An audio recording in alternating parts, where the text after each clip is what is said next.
नमस्कार मित्रांनो, स्वागत आहे तुमचं तुमच्या या हक्काच्या चॅनलमध्ये ज्याचं नाव आहे न्यूमरोलॉजी पाथ विथ मनीषा. मुलांकाच्या ह्या सिरीजमध्ये आपण आतापर्यंत पोहोचलो आहोत 1 ते 6 या नंबरपर्यंत. आज आपण नंबर 7 याविषयी बोलणार आहोत. त्या अगोदर तुम्हाला एक रिक्वेस्ट आहे की माझा चॅनल जो आहे तो सबस्क्राईब करा आणि तुम्ही सबस्क्राईब केला असेल तर तुमचे मित्र, तुमचे नातेवाईक यांना शेअर करा, जेणेकरून ही व्हॅल्युएबल माहिती त्यांच्यापर्यंत पोहोचेल. नंबर 7 कुठल्या लोकांचा मुलांक नंबर 7 असतो? तर ज्या लोकांचा जन्म कुठल्याही महिन्यातल्या 7, 16 आणि 25 ह्या तारखेला झालेला असेल तर त्या लोकांचा मुलांक असतो 7. 7 नंबर हा कुठल्या प्लॅनेटला रिप्रेझेंट करतो? तर 7 हा नंबर जो आहे केतू या ग्रहाला रिप्रेझेंट करतो. 7 ह्या नंबरला एक छायाग्रह असं सुद्धा म्हणतात. का माहितीये का? केतू हा एक असा ग्रह असतो ना की ज्याच्याकडे फक्त बॉडी आहे, हेड नाही. नंबर 4चा जो काही व्हिडिओ मी बनवला होता तो जर तुम्ही बघितला तर तुम्हाला व्यवस्थित लक्षात येईल की हेड कुणाकडे आहे आणि बॉडी कुणाकडे. नंबर 7ची जी लोक असतात ना ही समोरच्यावर पटकन विश्वास ठेवतात. का माहितीये का? हा ग्रह असा आहे की ज्याच्याकडे हेड नाही, फक्त धड आहे. त्यामुळे कुठल्याही नंबरचे किंवा कुठल्याही ग्रहाचे हेड जसं लागेल तसा हा ग्रह वागत असतो. अशा लोकांना खूप लवकर फसवणूकही मिळते. का? कारण हे पटकन विश्वास ठेवतात समोरच्यावरती आणि समोरचा व्यक्ती त्यांना फसवतोय हे त्यांच्या लक्षातही येत नाही. अशा प्रकारची जी लोक आहेत ना ही खूप भोळे असतात, प्रेमळ असतात आणि समोरच्यावरती पटकन विश्वास ठेवतात. त्यामुळे तर ह्यांना खूप लवकर फसवणूक मिळते. नंबर 7च्या लोकांना सतत दुसऱ्या लोकांवरती डिपेंड राहावं लागतं. स्वतःहून पटकन हे डिसिजन घेऊ शकत नाही. त्यामुळे ह्यांना कन्व्हिन्स करायला किंवा एखादी गोष्ट समजून घ्यायला दुसऱ्या लोकांची मदत घ्यावी लागते. ह्या लोकांचं एकमत जरी झालं ना तरी ते 2 वेळा समोरच्याला विचारून कन्फर्म करतील आणि मगच ती गोष्ट करतील. असे हे नंबर 7चे लोक असतात. नंबर 7चा वीकनेस काय माहितीये का? हे समोरच्यावर पटकन विश्वास ठेवतात आणि त्यामुळे त्यांना फसवणूक मिळते. पण हे तर झालं वीकनेस. पण स्ट्रेंथ काय माहितीये का? जसं की ह्या नंबरकडे हेड नाहीये. तुम्ही जर एखादा असा व्यक्ती बघितलं ना अंगहीन, तर तो व्यक्ती काय माहितीये का काय करतो? तुम्ही जरा ऑब्झर्व करा.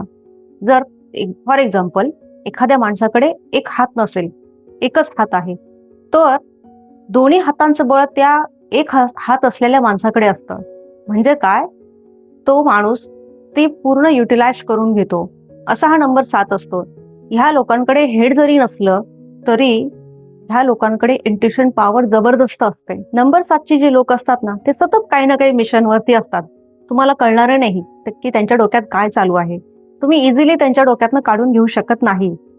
करिअरमध्ये सक्सेस असलेले सायंटिस्ट, रिसर्चर्स किंवा डॉक्टर हे तुम्ही ऑब्झर्व करा. नक्की तुम्हाला ते नंबर 7चे दिसतील. का माहितीये का? की त्यांच्याकडे कल्पनाशक्ती जबरदस्त असते. आपण जे बघू शकणार नाही ते त्यांना दिसतं. म्हणूनच असं म्हणतात, जो रवी बघू शकत नाही तो कवी बघू शकतो.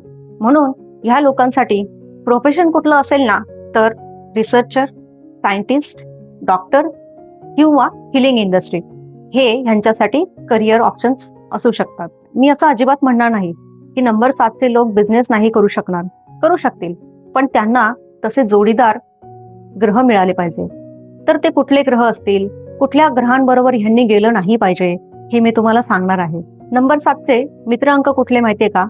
4, 6 आणि 1. 4 म्हणजे राहू, त्यानंतर 6 म्हणजे शुक्र आणि 1 म्हणजे सूर्य. हे याचे मित्र ग्रह किंवा मित्र अंक आहे. 4 हा सगळ्यात जवळचा ग्रह आहे यांचा. का माहितीये? राहू आणि केतू अशी यांची जोडी असते. त्यामुळे 4 हा सगळ्यात जवळचा मित्र अंक असतो. नंबर 7चा कुठलाही शत्रू अंक नाही. त्यामुळे यांना घाबरायचं काहीही कारण नाही. अगदी 8 सुद्धा यांचा मित्र अंक असतो. नंबर 7चे लकी कलर कुठले? रेड, ग्रीन आणि व्हाईट ह्यांचे हे लकी कलर असतात. तर कुठला कलर बॅड कलर असतो ह्यांचा? तर कुठलाही कलर बॅड कलर नसतो. पण मी असं सजेस्ट करेल की ह्या लोकांनी ब्लॅक कलर पासून थोडंसं लांब राहायचं आहे. नंबर 7ची जे लोक असतात ना ती अशा बाउंड्रीवर उभी असतात ना, एकतर रामाकडे जातील किंवा कामाकडे जातील. एकतर ही लोक खूप आध्यात्मिक असतात किंवा अजिबातच नसतात. अशी ही लोक असतात. थोडक्यात सांगते, नंबर 7 जो आहे म्हणजे केतूचा नंबर आहे आणि ह्याचे मित्र अंक 1, 4 आणि 6 हे मित्र अंक. कुठलाही अंक ह्याचा शत्रू अंक नाही. त्यानंतर लकी कलर कुठले? रेड, ग्रीन आणि व्हाईट हे याचे लकी कलर. आणि अनलकी कलर एकही नाही. फक्त सजेशन असं राहील की ब्लॅक कलर पासून थोडंसं लांब राहायचं आहे. त्याच्याने काय होणार आहे, निगेटिव्ह वेव्स पासून हा नंबर लांब राहणार आहे. आणि महत्वाचं म्हणजे करिअर ऑप्शन कुठले किंवा प्रोफेशन कुठलं, तर healing industry, doctor, scientist, researchers. Number 7 विषयी तुम्हाला थोडंसं अजून एक सत्य असं सांगणार आहे. ज्याच्या बर्थ डेटमध्ये 7 हा डबल येतो ना, म्हणजे केतू हा डबल येतो ना, त्याच्या लाईफमध्ये सक्सेस थोडंसं लेट मिळतं. गोष्टी थोड्याशा लेट होतात. हो, हे खरं आहे. आणि अशा लोकांना थोड्याशा हॉस्पिटलच्या चक्रा जरा जास्तच माराव्या लागतात. हॉस्पिटलच्या नसेल तर कोर्ट कचेरीच्याही चक्रा माराव्या लागतात. तर हे होऊ नये याच्यासाठी काही रेमेडीज आहे, ते मी तुम्हाला नक्की सांगेन. त्यासाठी तुम्हाला माझा चॅनल बघावा लागणार आहे.